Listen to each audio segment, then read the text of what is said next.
안녕하세요. 저는 서울 외곽의 오래된 다세대 주택에서 조용히 살아가고 있는 정미경이라고 합니다. 양가 가족이 처음 한자리에 모였던 상견례 자리가 아직도 생생하게 떠오릅니다. 저에게는 정말로 기가 막히고 황당한 일이었죠. 그날 저는 아침부터 부엌에 선 채 딸아이가 입고 갈 옷을 고르고 준비한 작은 선물 가방을 몇 번이나 다시 챙겨보며 정신이 없었고, 문 앞에 서 있는 딸을 바라보며 마음속으로 네가 이제 이런 자리에 어엿하게 앉는구나 하는 생각에 눈물이 차올랐습니다.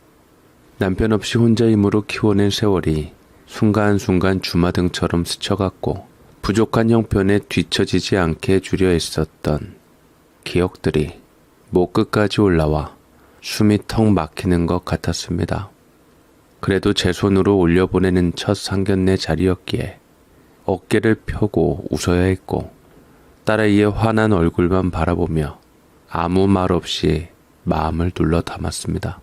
그렇게 제 딸 세경이가 이제 다른 집의 며느리가 되고 한 사람의 아내가 된다는 사실이 자랑스럽기도 했지만, 제 품을 떠나 어딘가로 멀어지는 듯한 느낌에 혼자서 괜히 허공을 쳐다보게 되었던 기억이 또렷하게 남아 있습니다. 남편 이야기를 하자면 마음 한켠이 늘 서늘해집니다. 가족들을 정말로 사랑하고 아꼈던 사람이고, 저 역시 그 점에 반해서 남편과 결혼을 했죠. 남편은 부모님이 안 계셨고 홀홀단신 고아였습니다. 아무도 없이 홀로 힘들게 고아원에서 살았고 혼자 힘들게 자수성가했던 사람이었기에 저희 부모님께서는 남편과의 결혼을 반대했죠. 내가 사랑하는 사람이 그렇게 고통받고 힘들어하는 것을 보고 저는 그런 남편에게 늘 미안하기만 했습니다. 미안해요.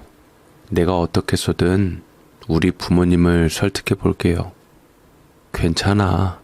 모든 부모들이 딸 자식 좋은 데로 시집 보내고 싶어 하시지.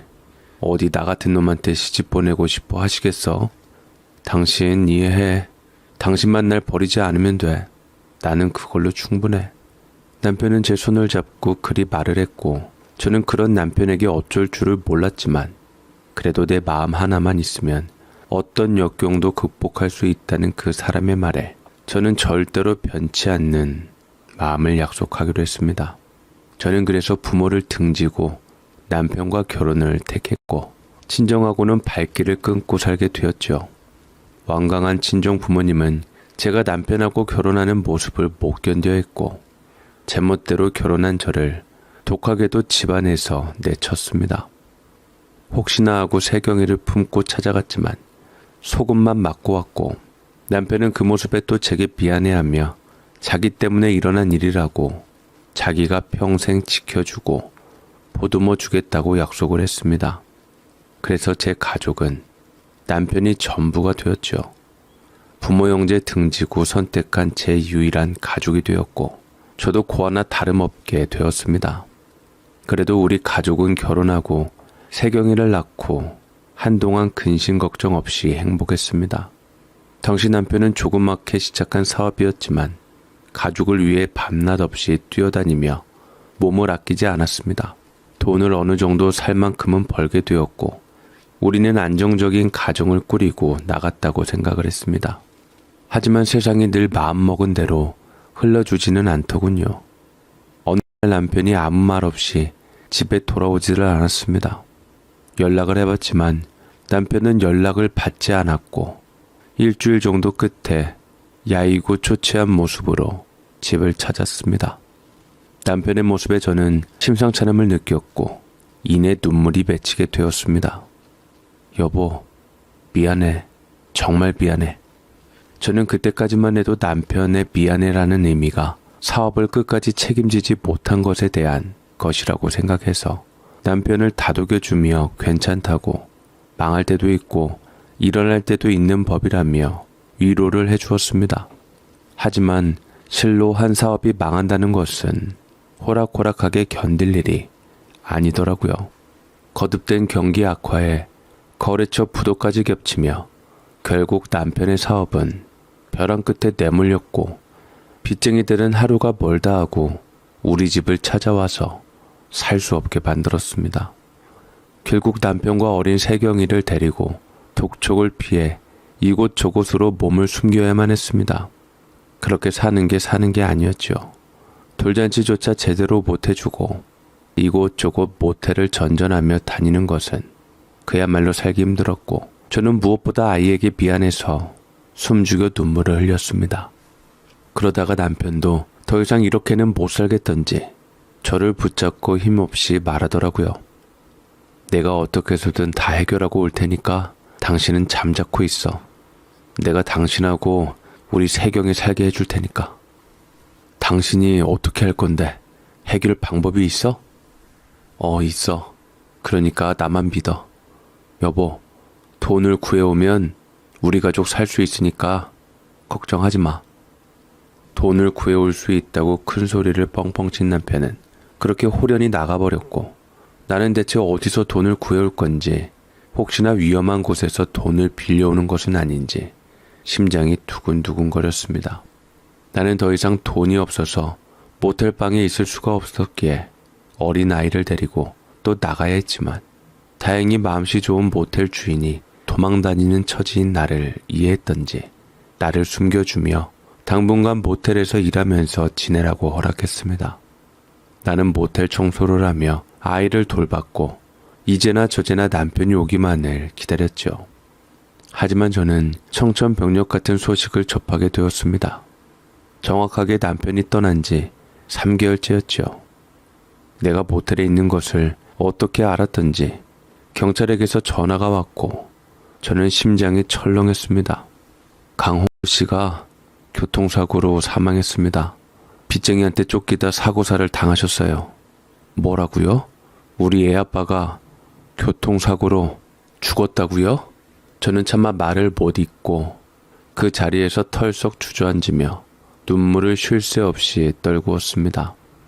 연락이 끊긴 지 오래였던 남편이 교통사고로 세상을 떠났다는 전화를 받았을 때 저는 무너질 새도 없이 아이부터 안고 울어야 했습니다.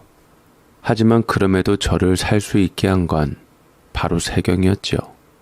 기막힌 일이었지만 하늘이 마지막으로 남긴 건지 몰라도 남편이 들고 있던 생명보험금이 꽤 많이 나왔습니다. 혹여나 남편이 구해온 돈이 이거였던 것일까? 큰 돈을 수령받고 저는 또 한 번 통곡을 했고, 남편 묘에 가서 펑펑 눈물을 흘렸습니다. 남편 목숨값이나 다름없는 그 돈으로 일단 딸이 있었기에 살아야겠다는 마음이 들었고, 그것이 남편이 진정으로 바라는 일이라고 생각이 들었습니다.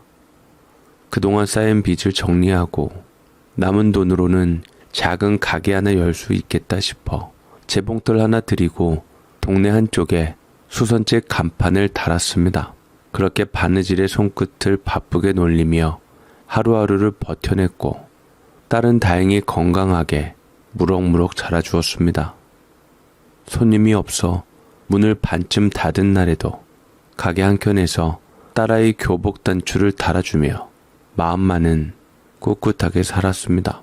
그 모든 시간들이 쌓여 지금 이 자리에까지 오게 되었고, 세경이는 어느새 저보다 먼저 문을 열고 나서는 든든한 어른이 되어 주었습니다. 그러던 어느 날부터였을까요? 시간이 얼마나 흘렀는지도 모르게 세경이는 어느새 제 손보다 빠르게 살아가는 사람이 되어 있었습니다.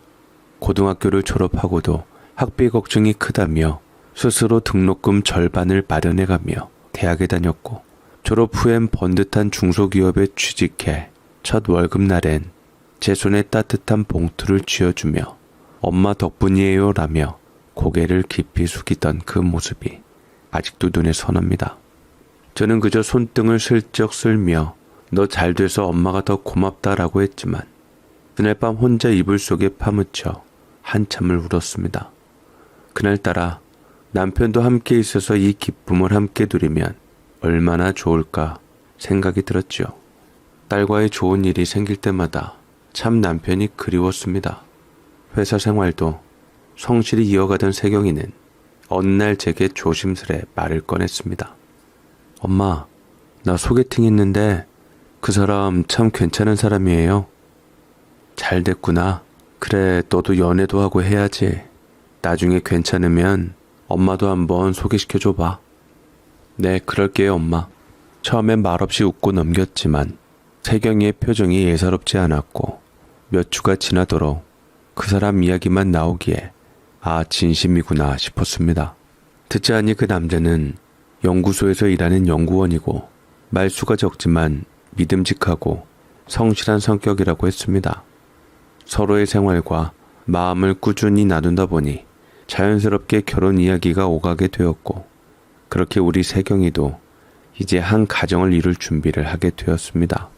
결국 두 사람은 결혼을 약속하게 되었고 저는 속으로 조용히 안도의 숨을 내쉬었습니다.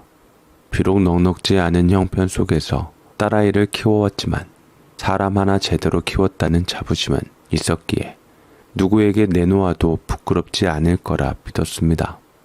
그런데 결혼 날짜를 잡아가는 그쯤부터였을까요?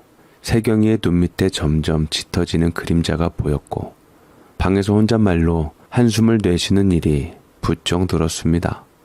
밥상머리에서도 멍하니 숟가락을 들고만 있다가 제가 말을 걸면 흠칫 놀라 고개를 드는 모습을 보고는 저도 모르게 마음이 불편해졌습니다. 저는 이제나 저제나 딸의 눈치를 보다가 조심스럽게 말을 했지요. 세경아, 무슨 일 있어? 결혼 앞두고 왜 이렇게 잠도 못 자고 얼굴빛이 안 좋니? 밤늦게 이불을 개키려다 말고 저는 딸아이 곁에 조용히 앉아 물었습니다.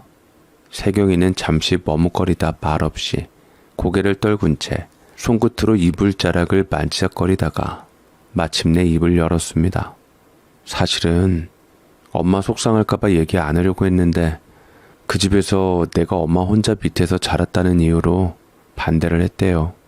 처음부터 아버지 안 계시다는 게 마음에 걸렸던 모양이에요. 뭐라고? 요즘 같은 시대에도 아버지 없다고 며느리를 막대하는 시대착오적인 집이 있다는 말이 기가 막히면서도 그 말을 듣는 순간 가슴이 철렁 내려앉았습니다. 제가 무슨 잘못을 저질렀나. 우리도 식구를 잃은 마음이 가슴이 아픈 와중인데 그것조차 그들 눈에는 결격 사유였나 싶어 억울함이 치밀어 올랐습니다. 그런데 세경이는 덧붙였습니다. 그래도 그 사람 자기가 나 아니면 안 된다고 무조건 허락받겠다고 버텨서 겨우 허락받았대요. 그 말을 들은 순간 어딘지 모르게 얼어붙은 가슴 한쪽에 따뜻한 숨결이 스며드는 것 같았습니다. 솔직히 말하자면 저 역시 그 이야기를 처음 들었을 땐 기분이 썩 좋지 않았습니다. 저 하나 잘못 살아서 아이 앞길에 먹칠을 했나 싶어 가슴이 턱 막히는 듯 했고 나중에서는 억울함보다는 죄스러움이 먼저 밀려와 잠깐 말을 잃었죠. 그렇지만 세경이가 고개를 들고 단단한 눈빛으로 말했습니다.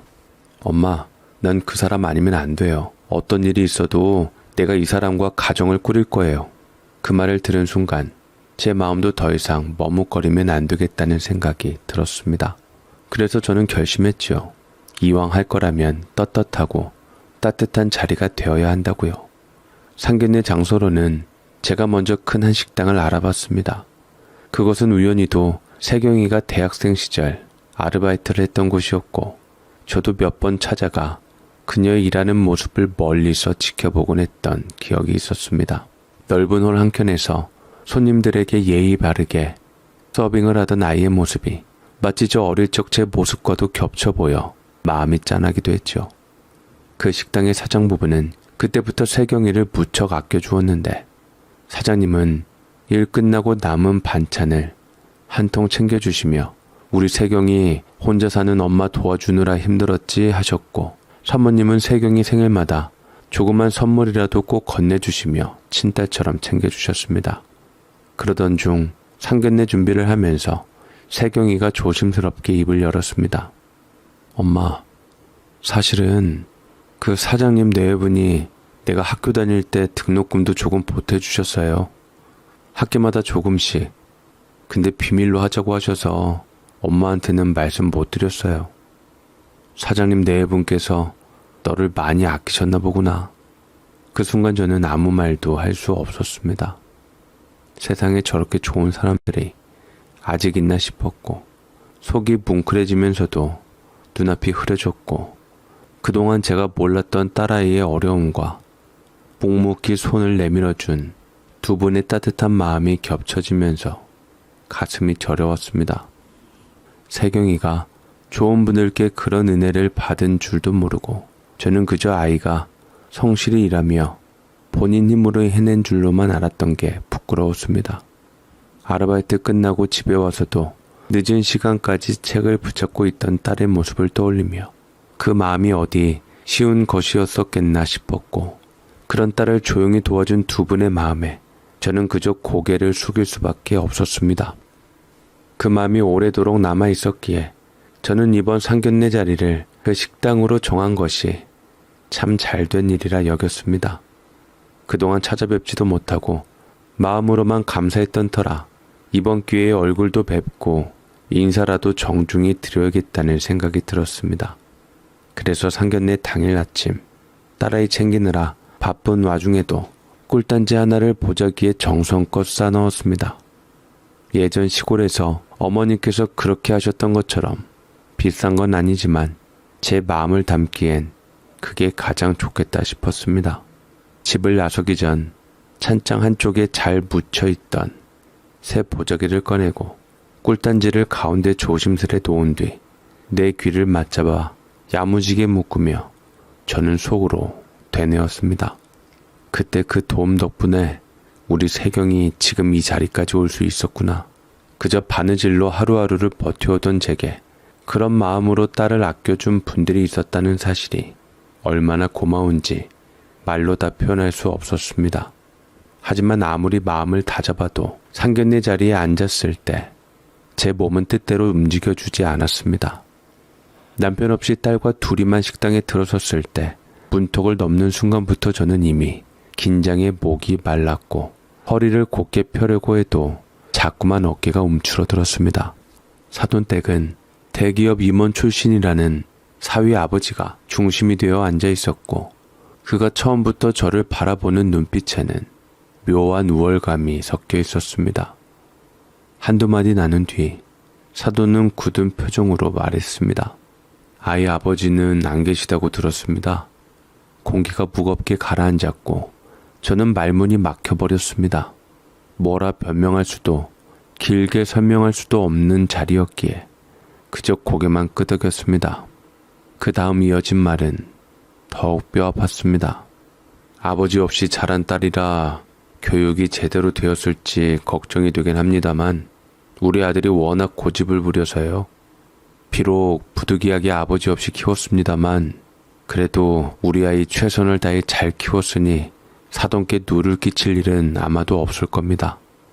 그거야 지켜봐야 할 일이지요.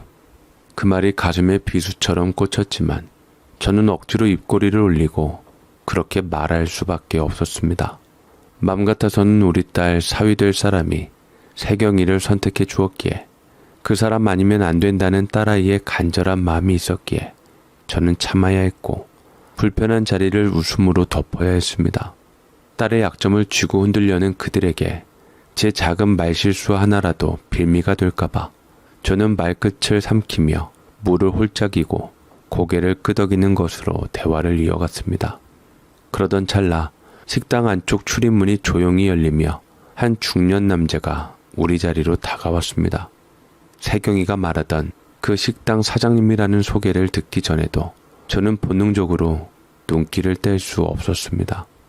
깔끔하게 정돈된 셔츠 소매와 다소 구부정한 어깨, 그리고 주름 사이로 어렴풋이 드러나는 익숙한 이목구비. 사장님은 메뉴판을 들고 우리 앞에 서서 차분한 목소리로 말했습니다. 어떤 요리를 주문하시겠습니까? 그 순간 제 심장이 한번 크게 멎는 것 같았습니다. 눈앞에선 그 사람, 아무리 봐도 수메 전 사고로 세상을 떠난 줄만 알았던 제 남편 강홍수와 너무도 닮아 있었습니다. 그가 고개를 숙이며 주문을 기다리는 동안 저는 손에 들고 있던 물수건을 떨어뜨렸고 물잔을 들고 있던 손까지 덜덜 떨려왔습니다. 주위에서는 아무도 눈치채지 못했지만 제 속은 이미 뒤집어져 있었고 그의 얼굴과 말투, 작은 버릇까지도 제 기억 속에 또렷하게 각인되어 있었습니다. 제가 정신 못 차리고 어리 빠져 있었을 때 사장님이 슬쩍 제 쪽을 한번 보더니만 이내 조용히 인사를 하고 자리를 떠나 주방 쪽으로 걸어가는 순간 저는 자리에서 벌떡 일어났습니다. 주위 사람들 눈치도 보지 못한 채 그를 뒤따라 식당 복도로 나갔고 주방과 연결된 뒷문 앞에 선 그의 등을 바라보다가 마침내 입을 열었습니다. 저기요, 실례지만 혹시 세경 아빠, 아니 혹시 강홍수 씨 아니십니까? 목소리가 떨리고 숨이 가빠져 말이 제대로 나오지 않았지만 그는 제 말을 듣자마자 천천히 돌아서며 저를 바라보았습니다. 사장님은 제 얼굴을 가만히 바라보다가 고개를 갸웃했습니다. 낯익은이라도 만난 듯한 표정은커녕 오히려 처음 보는 사람을 대하듯 조심스럽고도 무심한 눈빛이었습니다. 네, 손님, 혹시 저를 아십니까? 그 사람이 그렇게 말했을 때 저는 속이 싸늘하게 식어갔습니다. 그 목소리도 말끝에 살짝 붙는 억양도 분명 제 기억 속의 홍수, 그 사람이었는데 눈앞에 선 이 남자는 저를 전혀 알아보지 못하고 있었습니다. 손끝이 차가워지고 뒷목이 얼얼해질 만큼 정신이 아찔했지만 저는 억지로 숨을 고르며 다시 한번 물었습니다. 정말 강홍수 씨가 아니세요? 혹시 예전엔 그런 이름을 쓰신 적 없으세요? 그는 한 박자 느린 대답을 내놓았습니다. 제 이름은 정승호입니다. 태어나서 지금까지 그 이름 말고는 써본 적이 없는데요. 그 말과 함께 식당 안쪽에서 사모님으로 보이는 여인이 다가와 팔짱을 끼며 말했습니다. 승호 씨, 냉면 주문 들어왔어. 두 사람 사이의 거리와 분위기, 자연스러운 손놀림까지 보며 저는 멍하니 서 있을 수밖에 없었습니다. 세상에 이렇게 남편과 똑같은 사람이 있다니 분명 아무리 봐도 남편이 분명했습니다. 세월의 흐름을 감안하더라도 분명 남편이라는 확신이 들었지만 주변 상황을 보면 전혀 아닌 것 같기도 했기에 판단을 도무지 할 수가 없었습니다. 무엇보다 남편이 나를 모른 척 할 리는 없을 텐데 그래도 자꾸만 남편으로 믿고 싶었던 것은 제가 그만큼 남편을 그리워하고 있었던 것은 아닐까 싶었죠. 이 사람 진짜 강홍수가 아닌 걸까? 아니면 무언가 나 혼자만 모르는 더 깊은 사정이 있는 걸까? 머릿속이 복잡하게 얽히기 시작했고 기억과 현실이 충돌하는 순간 저는 그 자리에 선 채로 아무 말도 하지 못한 채 그 부부가 다시 식당 안으로 사라지는 모습을 넋을 놓고 바라볼 수밖에 없었습니다. 세경이가 급히 저를 따라 나왔고 복도 끝에서 숨을 고르고 있는 제 어깨를 조심스레 붙잡으며 말했습니다. 엄마, 왜 그래요? 무슨 일인데 그래요? 식당 사장님한테 왜 그러는 건데요? 저는 흘러내리는 눈물을 닦을 틈도 없이 떨리는 목소리로 입을 열었습니다. 세경아, 저 사람이 널 예뻐했다던 사장님이 네 아버지랑 똑같이 생겼다. 너 어렸을 때 돌아가셨다고 했던 네 아버지, 분명히 저 사장님 네 아버지랑 똑같아. 뭐? 그게 정말이야? 그 말을 듣자 세경이는 두 눈이 커진 채 그 자리에 얼어붙었습니다. 괜히 슬프고 생각날까봐 없는 사람은 사진 한 장조차 딸에게 알게 하지 않은 게 천추의 한이 된 느낌이었습니다. 입술이 파르르 떨리는 걸 보니 믿고 싶어도 믿을 수 없다는 혼란이 그대로 전해졌고 저는 그런 딸의 손을 꼭 붙잡은 채 다시 식당 쪽으로 발길을 돌렸습니다. 죽은 걸 알지만 그때 내 손으로 그 사람을 보내주기는 했지만 세상에 저렇게 닮은 사람이 있는 것이 믿겨지지 않았기에 이대로는 끝낼 수 없었습니다. 가슴이 찢어지더라도 그에 대한 혹여나 가족에 관한 거라도 무엇이든 단서가 뭔가 나올 것 같다는 생각이 들었지요. 세경과 함께 식당 입구로 돌아가 문을 조심스레 밀었을 때 주방 쪽에 있던 여주인이 우리를 바라보며 다가왔습니다. 여사장의 얼굴에는 경계와 불쾌함이 뒤섞여 있었고 저는 감정을 억누르며 차분하게 말했습니다. 죄송합니다만 사장님께서 제 남편과 무척이나 닮아 있어서요. 이름은 강홍수이고 20년 전 사고로 사망 처리된 사람입니다. 여사장은 눈을 가늘게 뜨며 제 얼굴을 바라보더니 천천히 고개를 돌려 남편이라 불린 그 남자를 불렀습니다. 그는 다시 나타나 우리 앞에 섰고 두 사람은 잠시 눈빛을 주고받은 뒤 마치 무언의 합의라도 한 듯 고개를 살짝 끄덕였습니다. 그때 그 남자는 안주머니에서 조심스럽게 무언가를 꺼냈습니다. 조심스럽게 내민 건 오래된 사진 한 장이었습니다. 빛이 바래고 가장자리가 해졌지만 그 속에는 낯익은 풍경과 함께 분명 제가 기억하는 바로 그 사람, 젊은 시절의 강홍수가 서 있었습니다. 사진 속에는 나란히 선 두 남자가 있었습니다. 둘 다 반팔 셔츠를 입고 환하게 웃고 있었고 머리 모양이며 이마 주름까지도 똑같았습니다. 분명히 한 명은 제 남편 강홍수였고 또 한 명은 방금 전까지 저를 전혀 모른다던 그 사장님 정승호 씨였습니다.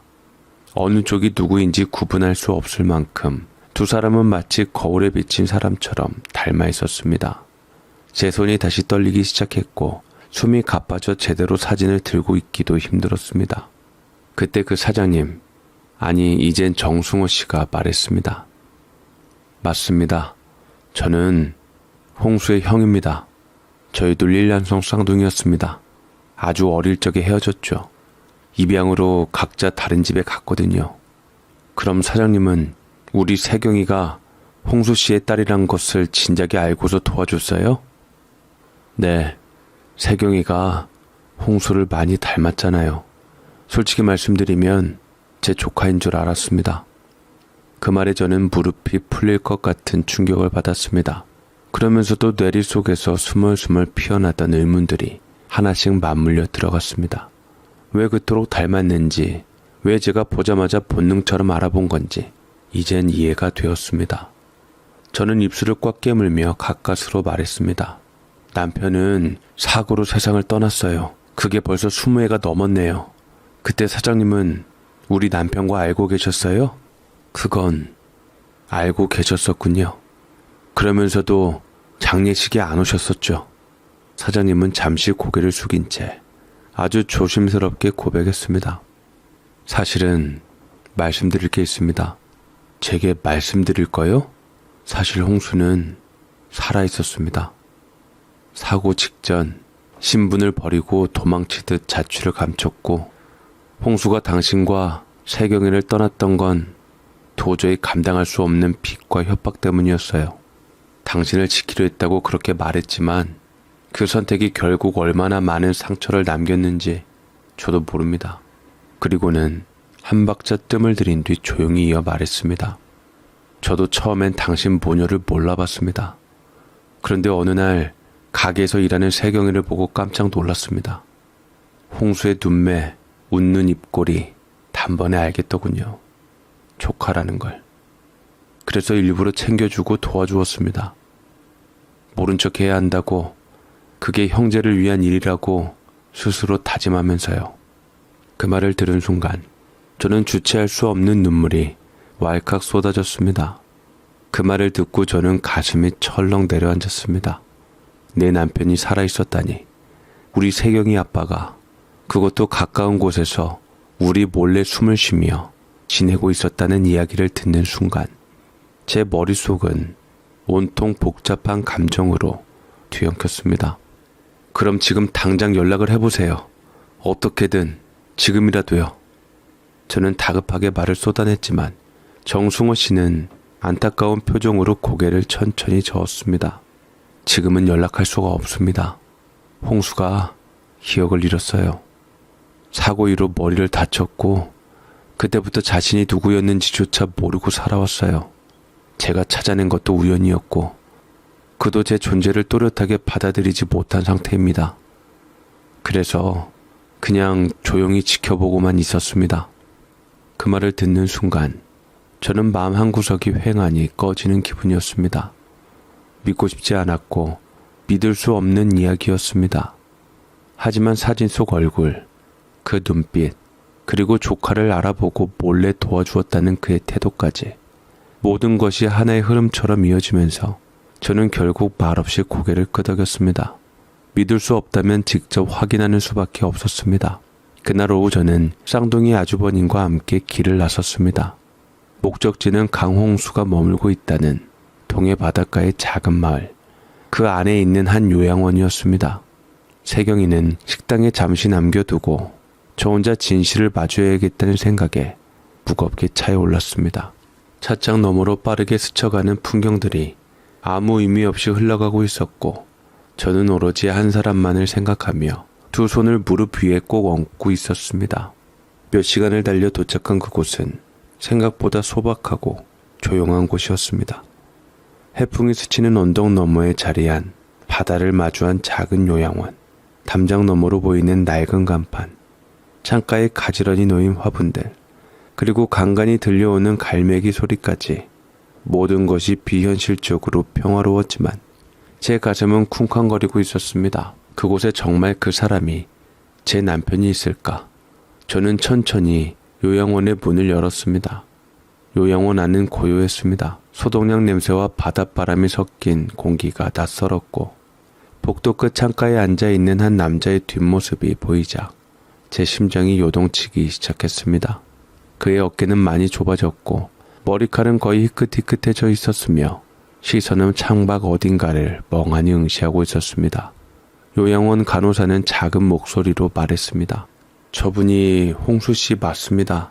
거의 모든 기억을 잃으셨어요. 말도 잘 못하시고 간단한 의사표현만 하십니다. 저는 무릎이 꺾일 것 같은 몸을 억지로 일으켜 그의 곁으로 다가갔습니다. 오랫도록 꿈속에만 있던 그 얼굴이 눈앞에 있는데도 아무 말도 나오지 않았습니다. 가까이 다가가자 그는 고개를 천천히 돌렸고 저를 향해 눈을 맞추었습니다. 그 눈빛은 낯설고도 무표정했지만 그 안에는 설명할 수 없는 정서가 흐르고 있었습니다. 저는 억눌러 왔던 감정을 참지 못하고 떨리는 목소리로 말을 걸었습니다. 홍수 씨, 당신 정말 나 몰라요? 그는 말없이 저를 바라보았습니다. 잠시 후 조심스럽게 입을 열었습니다. 죄송합니다. 제가 잘 모르겠습니다. 근데 이상하게 여기에 오면 마음이 따뜻해져요.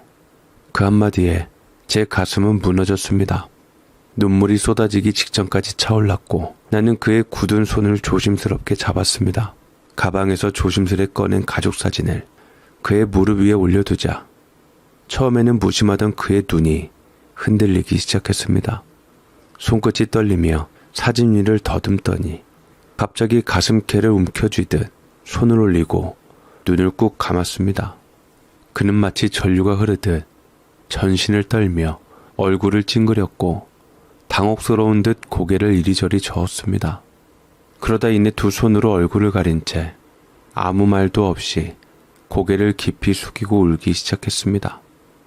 그 울음은 소리 없는 울음이었고 억눌러 왔던 세월이 터져 나오는 듯한 깊고 오래된 슬픔의 눈물이었습니다.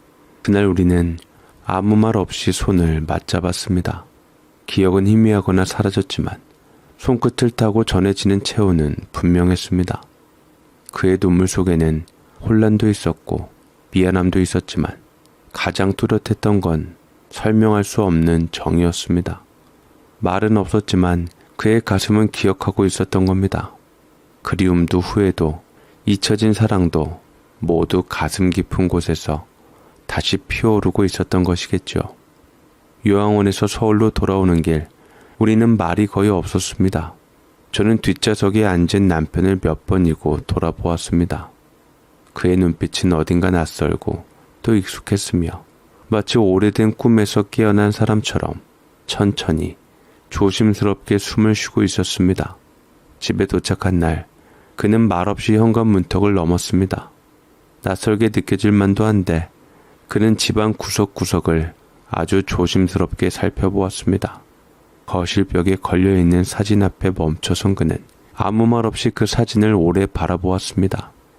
사진 속 젊은 홍수가 2살 배기 세경을 안고 웃고 있었고 배경에는 제가 만든 1000조각 커튼이 펄럭이고 있었습니다. 그는 손끝으로 액자 유리를 천천히 쓸더니 입가에 아주 희미한 미소를 머금었습니다. 그날 이후로 저는 매일 밤 남편의 곁에 앉아 우리가 함께하지 못했던 20년의 시간을 들려주기 시작했습니다. 그날 있었던 일들을 조각조각 꿰어 맞추듯 말하면서 남편의 머리맡을 지켰습니다. 세경이가 고등학교를 졸업하던 날, 교복을 벗고 첫 출근을 하던 아침, 겨울 감기에 쓰러져 밤새 끙끙 앓던 이야기들, 가게 셔터를 반쯤 내리고 장부 하나 붙잡고 눈물 훔치던 밤들도 조용히 들려주었고, 무엇보다도 언제나 아빠를 기다리며 문 앞에서 뒤돌아보던 세경이의 작은 어깨에 대해 이야기해 주었습니다. 그 작은 어깨가 얼마나 무거웠는지, 그리고 얼마나 오래도록 그 아이가 마음속에서 아빠를 놓지 않았는지를 저는 떨리는 목소리로 한 줄 한 줄 조심스레 꺼내어 남편의 가슴에 다시 새겨주었습니다. 그러던 어느 날이었습니다. 남편이 집에 온 지 한 달쯤 지났을 무렵 저는 평소처럼 그를 욕실로 데려가 조심스럽게 목욕을 도와드리고 있었습니다. 그의 몸은 여전히 마르고 약해져 있었고 혼자 씻기엔 어려운 부분이 많아 제가 하나하나 살피며 물을 끼얹고 수건을 던져드렸죠. 그런데 수건을 넘기다가 문득 시선이 멈춘 곳이 있었습니다. 그의 등, 분명히 아무것도 없었습니다. 깨끗한 살결 위에 그토록 선명하게 남아있어야 할 흉터 하나 없이 매끈한 등이 펼쳐져 있었습니다. 그 순간 제 손에서 수건이 미끄러져 떨어졌고 저는 몸을 굳힌 채 얼어붙었습니다. 잊을 수 없는 기억이었습니다. 세경이가 3살 무렵 끓는 물이 담긴 주전자가 넘어져 아이 쪽으로 쏟아질 뻔했을 때 남편이 온몸으로 막아냈고 그 일로 그의 등에는 평생 지워지지 않을 화상 자국이 남았습니다. 당시 병원에서도 깊은 도 화상이라 수술까지 받았고 그 상처는 그 사람의 상처이기 전에 우리 가족의 상처이기도 했습니다. 그런데 지금 눈앞에 이 남자에겐 그 흔적이 없었습니다. 목욕을 마친 뒤 저는 아무 말도 하지 않았습니다. 하지만 속으로는 온갖 생각이 소용돌이 쳤습니다. 이 사람은 누구인가? 정말 기억을 잃은 남편이 맞는가? 혹시 이 모든 게 착각이거나 누군가의 의도된 오해는 아니었을까? 그날 밤 저는 세경이와 단둘이 마주 앉아 조용히 입을 열었습니다. 세경아, 엄마가 이상한 얘기 하나 해도 되겠니? 혹시라도 마음 아플 수 있지만 꼭 확인해야 할 것 같아. 세경이는 놀란 눈으로 저를 바라보았고 저는 차분하게 그 사람과 세경이의 유전자 검사를 해보자고 했습니다. 처음엔 충격과 당혹감으로 눈이 흔들리던 세경이도 이내 고개를 끄덕였습니다. 엄마가 그런 느낌을 받았다면 나도 그냥 넘기지 못할 것 같아요. 며칠 뒤에 검사 결과가 도착했습니다. 봉투를 열기 전부터 심장이 요동쳤고 손끝은 얼음장처럼 차가워져 있었습니다. 결과지를 펼쳐보는 순간 제 숨이 멎었습니다. 부녀관계 반일치. 그 사람은 저희 남편도 세경이의 아버지도 아니었지만 어느 정도 혈연관계가 나온 것을 보면 아버지가 아닌 삼촌이 분명했습니다. 그 진실 앞에 저는 말을 잃었고 눈앞에 그 사람이야말로 내 남편의 쌍둥이 형제가 분명했고 이제는 또다시 처음부터 되묻게 되었습니다. 그럼 분명히 사장님이 내 남편 강홍수가 분명했습니다. 그날 밤 결과지를 손에 쥔 채로 저는 잠을 이룰 수 없었습니다. 마음 한켠에서는 이미 짐작하고 있었던 일인데도 막상 눈으로 반일치라는 글자를 확인하고 나니 온몸이 식어버리는 듯한 허탈감이 밀려왔습니다. 그동안의 시간들이 매일 밤 들려주었던 이야기들이 그 사람의 눈물과 미소가 모두 거짓이었다는 건가? 아니면 그조차도 무언가 숨겨진 진실의 일부였던 건가? 내 안에서 수많은 질문들이 소용돌이 쳤고 결국 저는 그 모든 혼란의 끝자락에 한 사람을 떠올렸습니다. 한식당 사장님, 정승호 씨. 그 사람만이 알고 있을지도 모른다는 생각이 들었습니다. 아니 어쩌면 지금 내 곁에 있는 그 남자보다 진짜를 더 정확히 알고 있는 사람일 수도 있다는 직감 같은 게 있었습니다. 다음날 아침 저는 조용히 외투를 챙겼습니다. 세경이에게는 아무 말도 하지 않은 채 식당 앞으로 향했고 마침 홀 정리를 하던 정승호 씨를 찾을 수 있었습니다. 그는 저를 보자마자 어색한 미소를 지었지만 제 얼굴에서 무언가 심상치 않은 기운을 느낀 듯 걸음을 멈추었습니다. 하지만 저는 한 걸음도 물러서지 않고 그의 얼굴을 똑바로 바라보며 입을 열었습니다. 유전자 검사했어요. 지금 집에 있는 그 사람 세경이랑 혈연 아니에요. 근데 반일치로 나온 거 보면 삼촌인 것 같아요. 사장님은 순간 눈을 피했고 입술이 하얗게 질리도록 다물린 채 말이 없었습니다. 저는 더 가까이 다가가 목소리를 낮추되 매섭게 물었습니다. 당신이지? 당신이 강홍수 맞지? 그게 그러니까... 맞네. 왜 그래? 왜 지금껏 거짓말한 거야? 왜 그렇게 날 멀리서 보고만 있었어? 왜? 그제야 그는 천천히 고개를 끄덕였고 그동안 절대 내색한 적 없던 말투로 아주 작게 그러나 확실하게 말했습니다. 미경아, 미안해. 네 말이 맞아. 나야. 내가 홍수야. 그 한마디에 저는 숨이 멎는 것 같았습니다. 몇 주 동안 아무 말도 하지 못한 채 그 얼굴을, 그 눈을, 그 입술을 멍하니 바라보았습니다.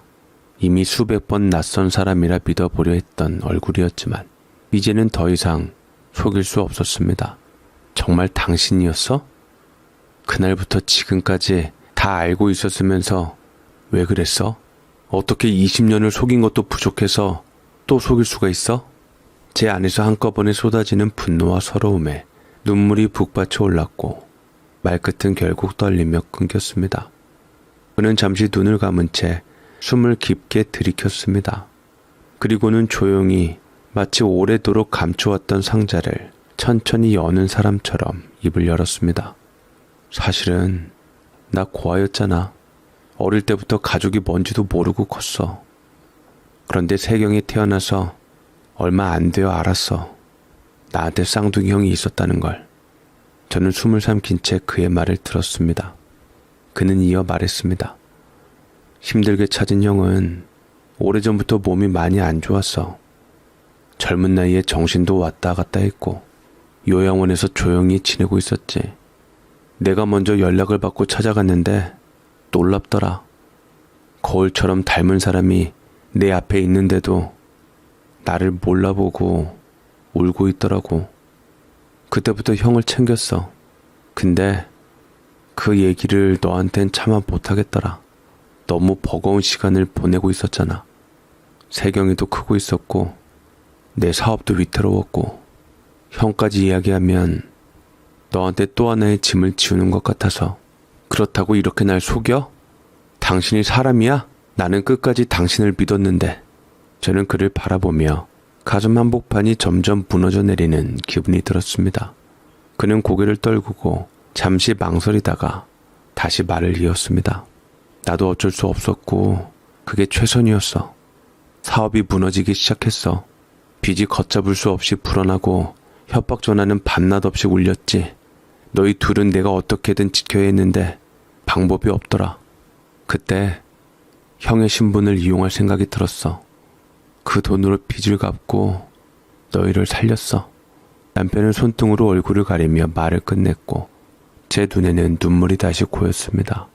모든 퍼즐이 맞춰지는 순간이었지만 그보다 앞서 찾아온 건 이루 말할 수 없는 슬픔과 분노 그리고 깊은 안타까움이었습니다. 저는 한참을 그 앞에 서 있다가 겨우겨우 입을 열었습니다. 그럼 지금 우리와 함께 지냈던 사람은 당신 형이었던 거야? 그는 고개를 천천히 끄덕이며 더는 말을 잇지 못했습니다.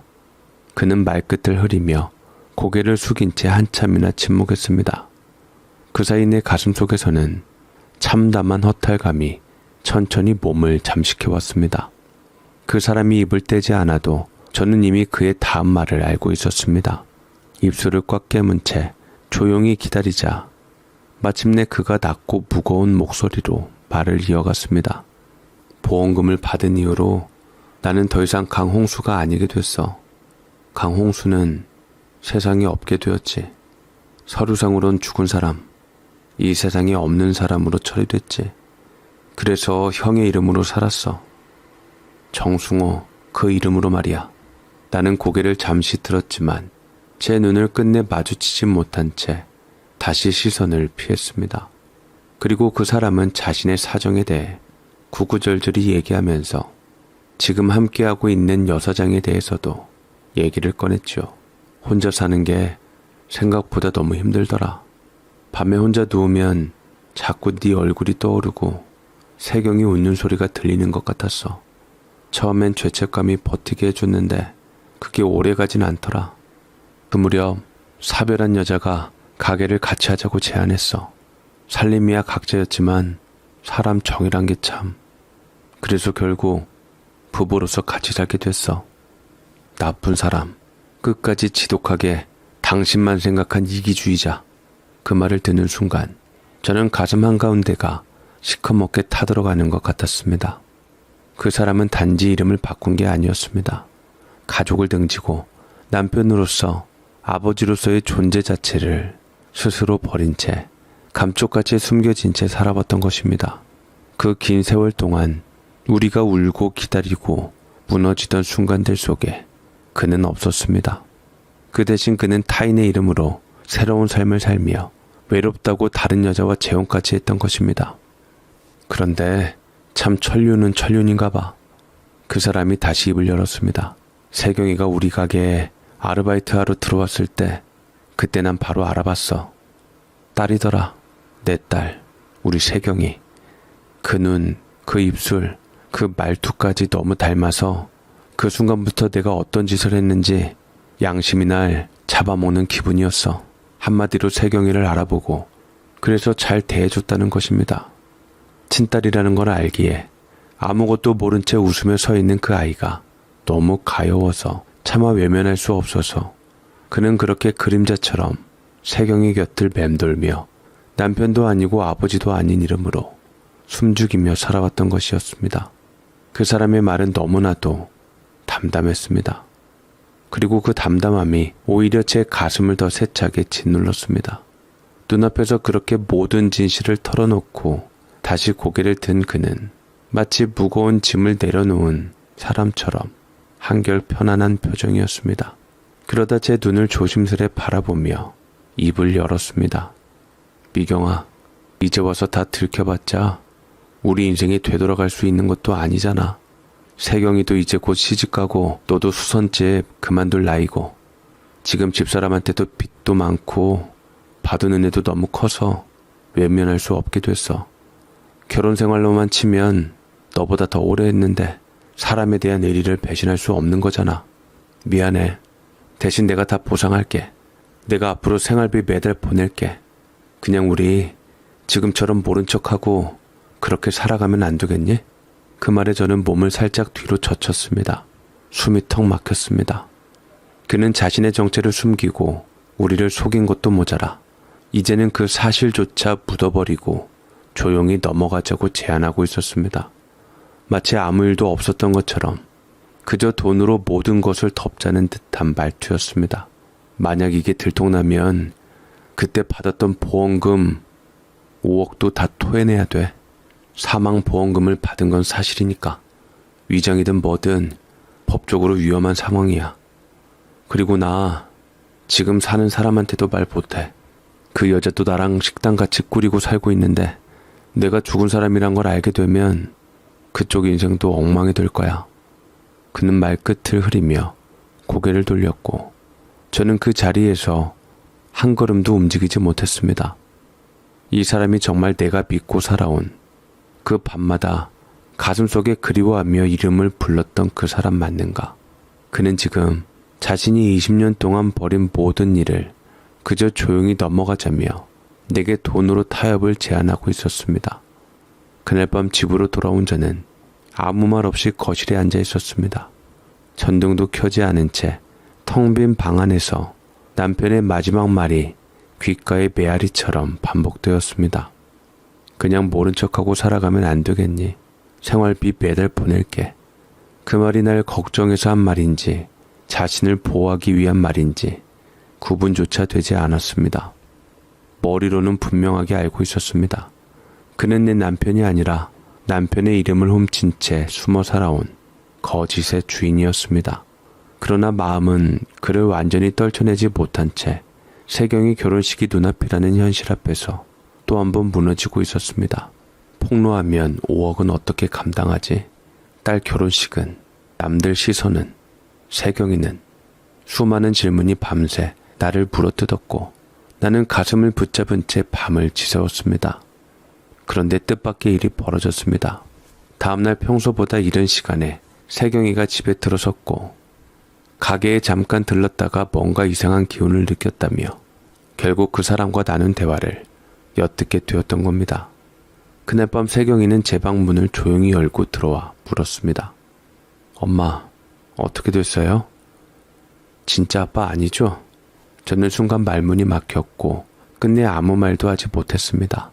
그 측문만으로도 딸아이는 모든 걸 이해한 듯 눈을 감았고 이틀 뒤 경찰이 식당으로 들이닥쳤습니다. 딸이 직접 모든 것을 신고한 것이었습니다.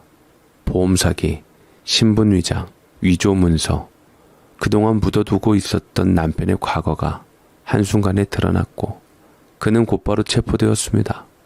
수갑이 채워진 채 고개 숙인 그 사람의 모습은 더 이상 내가 알던 누구도 아니었습니다.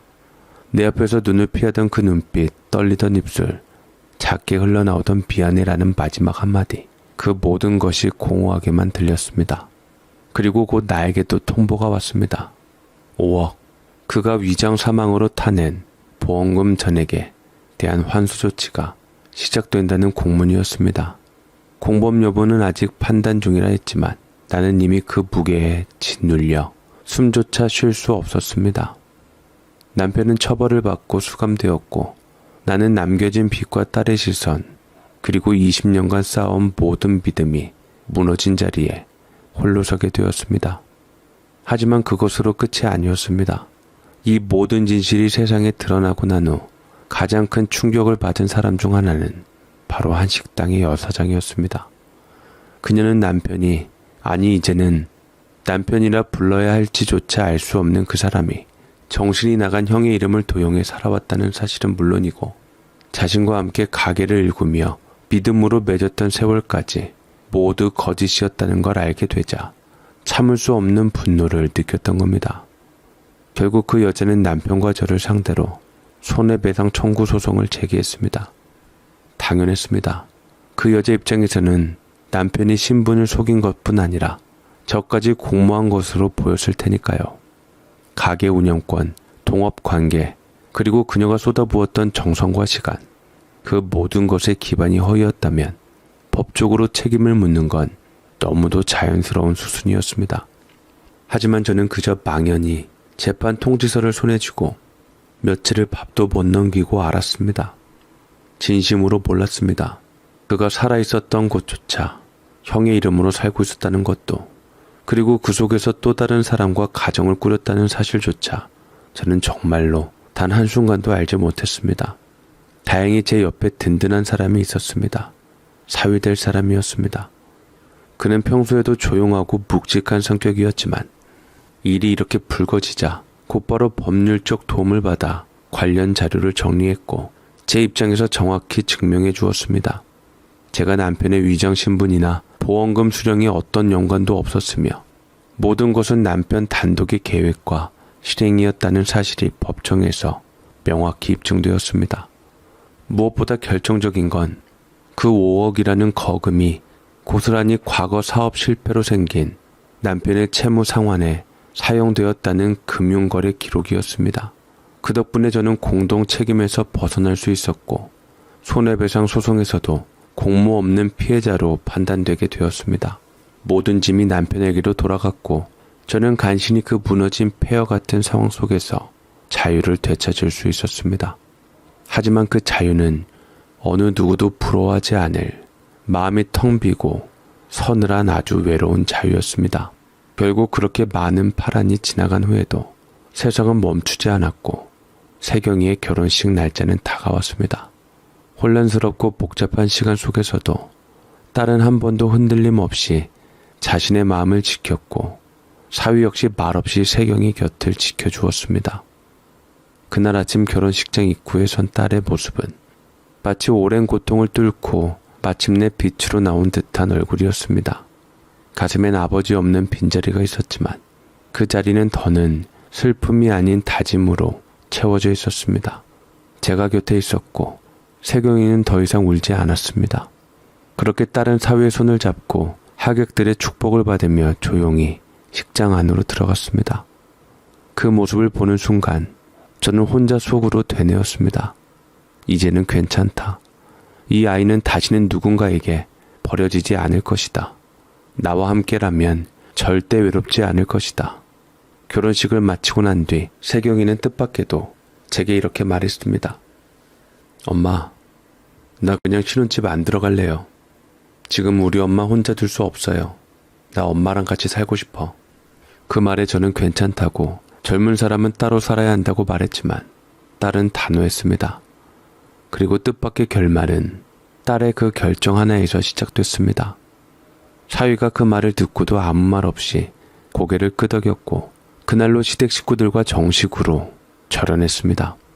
예전 상견례에서 저를 무시하고 홀 어머니라며 눈치를 주던 그 사람들이 이제는 아무 힘도 갖지 못한 채 사위의 결단 앞에 입도 뻥끗하지 못했습니다. 그렇게 저는 지금 딸과 사위와 함께 살고 있습니다. 집안에 아이 웃음이 가득하고 식탁에는 따뜻한 국 냄새가 퍼지며 가끔은 과거가 꿈이었나 싶을 만큼 평온한 날들이 이어지고 있습니다. 저는 결국 그 사람과 남남이 되어버렸습니다. 더 이상 부부도 가족도 아닌 긴 세월 동안 멀어졌던 그대로 그렇게 서로를 놓았습니다. 그는 지금 어딘가 다시 차디찬 곳에서 홀로 지내고 있다고 들었습니다. 가끔 밤이 깊어질 때면 그의 등이 생각나기도 합니다. 등에 있던 흉터를 더해서 가슴 어딘가엔 분명 짙은 흔적 하나쯤은 또 남아있겠지요. 죄는 밉되 사람은 미워하지 말라는 말처럼 이제는 저도 그를 미워하지 않으려 합니다. 결국 그는 자기 방식대로 우리 가족을 살기 위해 무언가를 하긴 했으니까요. 비틀어졌고 어리석었지만 적어도 그 마음만큼은 진심이었으리라 믿고 싶습니다. 하지만 그가 우리 곁에 없던 그 오랜 시간, 세월은 너무나 멀고 깊게 흘러가 버렸습니다. 그 세월이 만든 거리감은 이제 서로를 모른 척한 채 살아가게 만들 만큼 커져 있었던 겁니다. 그래서 저는 연락도 하지 않고 그도 저를 찾지 않습니다. 이제는 정말 남처럼 살아가고 있습니다. 끝으로 딸아이 세경이에 대해 한마디만 더 하자면요. 처음엔 얼마나 마음이 아팠을까요? 오랜 시간 기다렸던 아빠를 결국은 스스로 신고할 수밖에 없었던 그 심정은 엄마인 저조차 다 헤아릴 수 없습니다. 하지만 저는 압니다. 세경이 그 아이가 선택을 한 이유를요. 그것은 결코 아빠를 버려서가 아니라 우리 가정이 더는 거지 뒤에 세워지지 않기를 바랐던, 그래서 진짜를 지키고 싶었던 용기였다는 걸요. 이제 저는 딸과 사위와 함께 소박하지만 따뜻한 하루하루를 살아가고 있습니다. 지금 이 평범한 일상이 얼마나 값진지 뒤늦게 깨달으며 말이지요. 제 긴 사연 들어주셔서 진심으로 감사합니다.